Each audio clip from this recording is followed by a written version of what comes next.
Тамақ желініп, шай ішіліп болған соң, қай-қайдағы қысыр әңгіме айтып, дауылдап отырған жұрт бірден көтеріліп тарай бастады. Елдің ең соңында қалған Кеделбай ақсақал шығып бара жатып: «Ал шырағым Беделбай, әркімге әбүйір берсін. Құдайдың басқа салған осы шығар. Еделбай бейшара соғыста жасым болмағанда бәрі де басқаша болар еді ғой.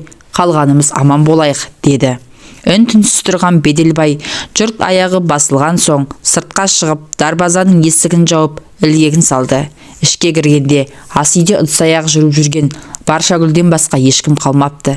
Сәлден соң қайтадан шай демдеп әкелді. «Қайнаға», деді даусы бұзылып, «айыпқа бұйырмаңыз. Ініңіздің қаза болғаны туралы военкоматтан хат алған соң төркініме қайтып кетейін дегенмін. Бірақ ол жақта да мені күтіп отырған адам жоқ. Алда-жалда сіз мені некелеп алсын деп те ойлаған емеспін. Үлкен қайнаға осылай шешкен екен. Мен де дейін, Құдайдың басқа салғанына көнемін де», деп қыстығып жылап жіберді. «Қой шырағым, жылама, денсаулығыңды ойла, ешкімге ренжіме. Еделбайдың ошағын өшірмей, түтінін түтетіп отыра бер. Қолымнан келгенше жәрдем беремін», деді Беделбай. Біраз үнсіздіктен соң қабырғаға жақындап төсек салынды. Келіншек шамның жарығын басып сыртқа шығып кетті. Содан әзер дегенде қайтып кіріп, шешініп төсекке жатқан еркектің жанына келіп сызылып тұрып қалды. Осыны күткендей, Беделбай басын көтеріп, жаңа ғана өзімен некесі қиылған келінін құшағына алды. Болар іс болды. Бұл бейшараны жылатып сықтатпай, тезірек бетін ашып алу керек. Бұрын келінім еді, енді некелі алған қатыным. Құдай алғанда да, жұрт алдында арым таза деп ойлап үлгерді. Діріл қаққан әйелді Айшайға қаратпай шешіндірді де әрекетке көшті. Әп сәтте-ақ ентігіп қалыпты. Аздап демін алды. Байқаса, келіншектің де кеудесі бір көтеріліп, бір басылып жылап жатыр екен. «Жылама дедім ғой саған. Егер разылығың болмаса, таңертең ауылыңа апарып тастаймын». Беделбайдың даусы қатқылау естілді. «Жоқ», деп іле жауап кетті әйел. «Мен ризамын сізге. Сізді құрметтеймін. Сіздің басыбайлы әйеліңіз боламын. Тек сіз менен қол үзіп кетпейсіз бе? Қанша дегенмен бала шағаларыңыз, Камила абысын бар. Оны көреміз әлі». Беделбай екішті жауап қатты. Айтса айтқандай, келінін некелеп алу туралы әңгіме көтерілгеннен бастап, үйдегі Камила өнер ашқан, жоқ жерден жанжал шығарып, қиғылық салған, төркініме кетемін деп секірген. Ақыры Кеделбай аға 4-5 қарияны ертіп келген, оны жөнге шақырған соң келісім берген. Тағы да кім білсін, Беделбайдың одан әрі бірдеңені ойлауға шамасы жетпеді. Кеудесі тікірейген, денесі жұмыр, құлын мүшесінің бәрі орында. Жас келіншек оны өзіне тарта түсті. Аттың басын қоя берді. Жастықтың соңы кәріліктің басы дегендей, бұл жолы ұзаққа шапты. Өзі байқамайды екен, әжептеуір қуаты бар екен. Түн жарымы ауғанда олар су жылытып, жуынып, шайынып алды да төсекке қайта жатты. Беделбайдың сілесі қатып қалған екен. Ертеңіне ұзын сәскеде бірақ оянды. Баршагүл үйдің ішін қайта жинастырып, есік алдына су сеуіп, сыпырып, айнадай етіп қойыпты. Ақсамауырын бурыл бұрқырап қайнап тұр. Екеуі отырып шай ішті. Әркім өз ойымен отырды. Айтарын да еш нәрсесі жоқ қалмағандай. Бәрі түсінікті еді. Беделбайдың енді 2 үйі, 2 қатыны бар. Қаласа анда, қаласа мұнда болады. Соған лайықты тәшіпші да еселенеді. 2 отбасының ішіп жемін, керек жарағын туралап тұру керек.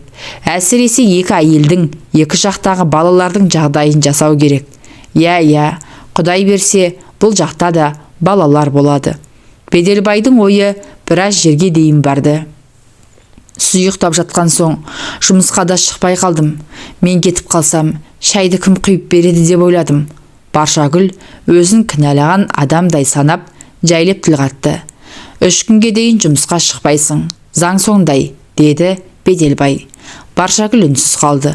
Азанғы шайды ішіп болған соң, Беделбай сыртқа шығып, үйдің айналасын ретке келтірді. Қыстан қалған көп жылдан бергі жиылып қалған қоқысты да отқа жағып, күлін егін жаққа шашты. Түскі тамақтан соң да қора қопсыны жөндеп, отын жарып, су суарып, едәуір еңбектенді. Қанша дегенмен еркектің аты еркек, көп нәрсе орнына келді. Мына қызықты қара, Беделбай өмірінде бірінші рет болса керек, кештің батуын асыға күтті. Түндегі көрген қызықты тағы да көргісі келді. Бәрін көз алдынан өткізді. Әкесі Өтелбай 4 қатын алған адам еді. Алғашқы екеуі аурудан қайтыс болыпты. Олардан бір бала бір қыз қалған. Ағасы Кеделбай мұнымен іргелес тұрады. Ал ұлды қызды егіз перзенті бар. Кенжесінен басқасының бәрі үйленген. Үлкен әпкесі Күнзия тау жаққа үйленген. 10 балалы ардақты ана. 3-ші әйелін әкесі неге екенін белгісіз төркініне апарып тастапты. Одан бір қыз туған екен, сол жақта жүріп үйлі баранды болды. Алғашқы баласын үйлендірер кезде ауылға келіп, мұндағы бауырларымен табысып тойына шақырған. Содан бер барыс келіс үзілген емес. Өз шешесінен Беделбайдың артынан Еделбай мен Жеделбай деген балалар ерді. Еделбай соғыстан оралмады. Жеделбай Құдайдың бір боз қойы. Құдай қолдап алған әйелі пысық болып шыққаны, әйтпесе бала шағасы 5 теріп кететін екен. 1 жыл соғысып жарақат алып, Беделбай ерге оралды да, Еделбайдың ақыры мынау болды. Ол сүр бойдақ болып жүріп, соғыс басталардың алдында 2 ай бұрын ғана үйленген еді.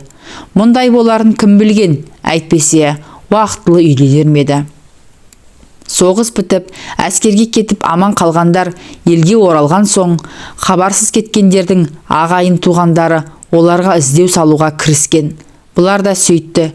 Жасы ұлғайып егде тартқан Кеделбай ағасы әскери комиссараттың есігін тоздырып жүріп, інісінің соғыста қайтыс болғаны туралы министрдің қолы қойылып, мөрі басылған қағазды алды.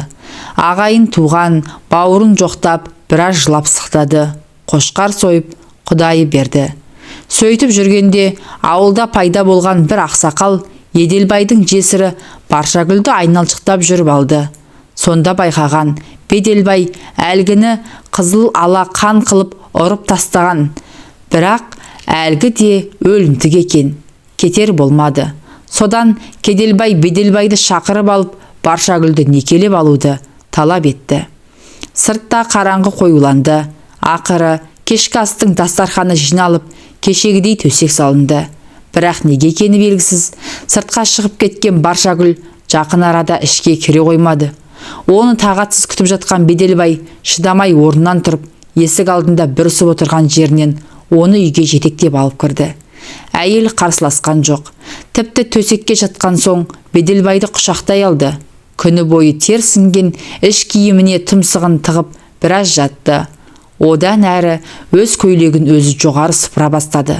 Байға тиіп еркектің күшін сезініп үлгермеген байғұс келіншек осы 4-5 жылдың ішінде жабайланып-ақ қалған екен.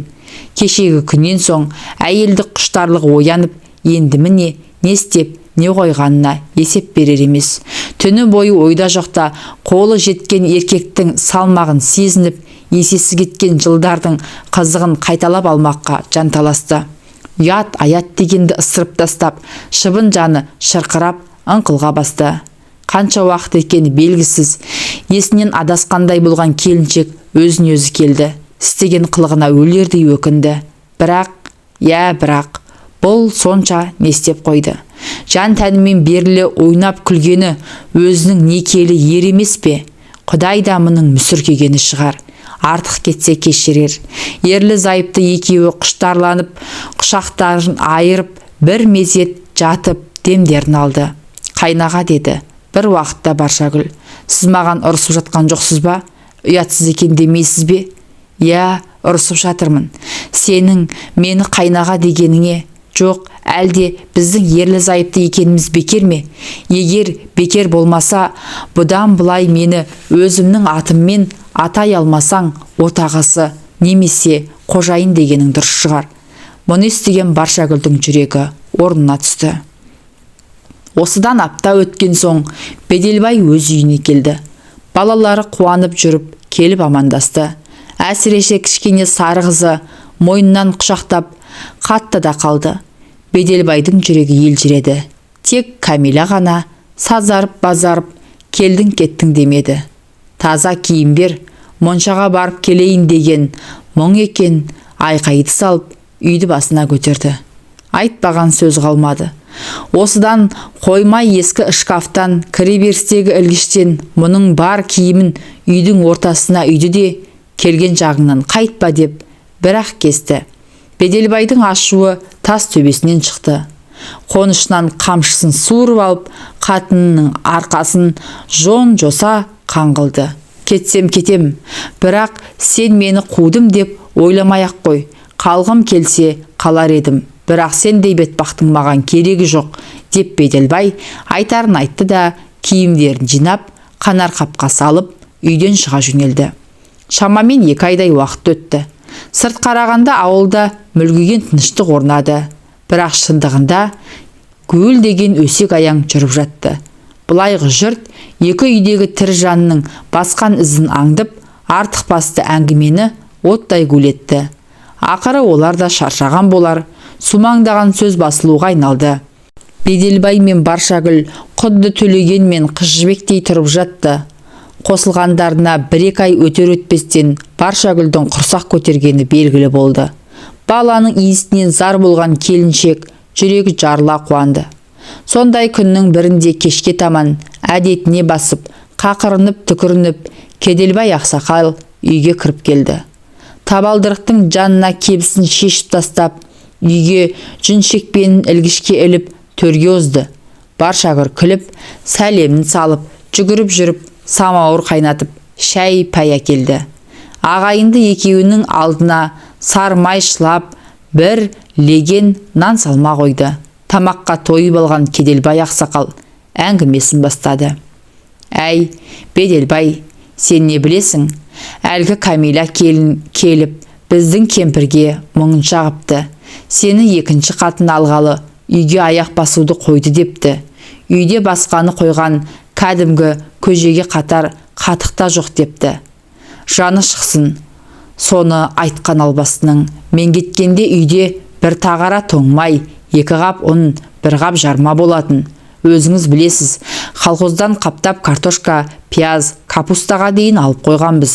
Аштан өлетін жағдай жоқ. Содан кейін ғой, бетіне семіріп, мен үйден қуып шыққаны. Беделбай біраз үнсіз қалып, сөзін қайта жалғады. Әмеңгерлік қылып мына келінді аламын деген ойымда жоқ еді. Бәрін өзіңіз шығардыңыз. Маған не дейсіз енді? Сен не деп отырсың өзің? Сонда ініңнің жесірін көлденен көгаттыға беріп жібере бер демекпісің? О, жетесіз. Осыны білсе марқым әкеміз көрінде жатып өкірмей ме? Оның үстіне ағайын жекжат не дейді? Намысын қайда? Сіз айтып отырған ағайын жекжатың бүгінде өсектен аузы босамайды. Жә, оны қоя бер. Ағайын бар болсаң көре алмайды, жоқ болсаң бере алмайды. Әйтеуір аман болсын. Сен сөзді доғарып, үлкен келіннен сондағы балалардан қол үзбе.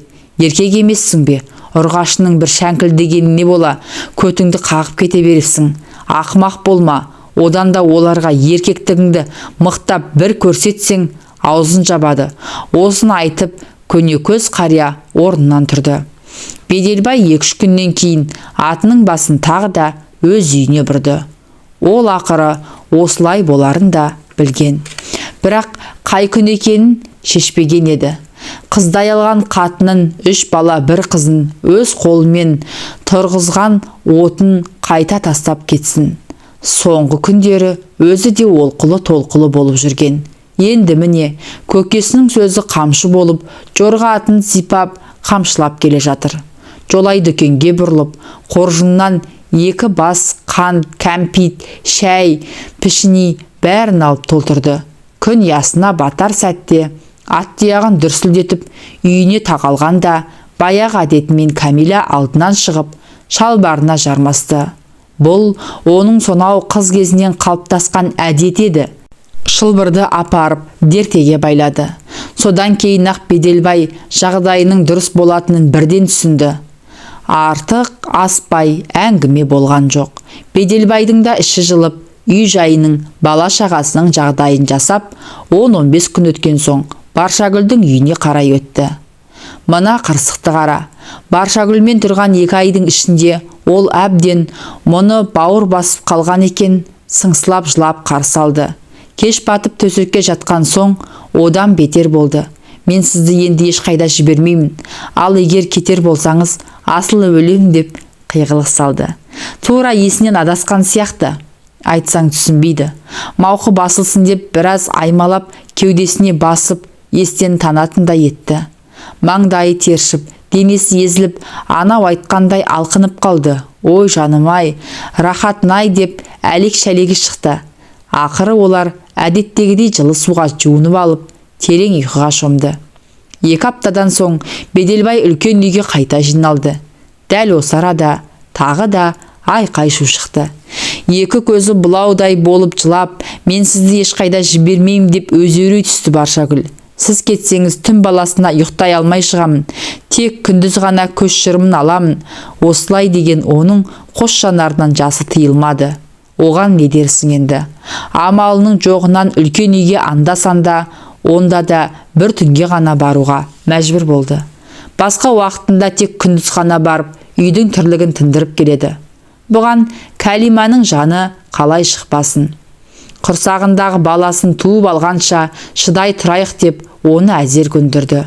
Уақыт сағаты жетіп, Баршагүл ұл босанды. Атын Кеделбай ақсақалға қойдырды. Азан шақырып, нәрестенің атын Жырынтай қойды. Неге олай қойдыңыз деп сұраған адам болған жоқ.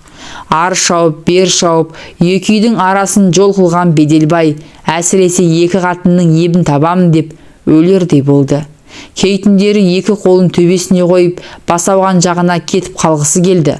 Ақыры ойлап бір шешім шығарды.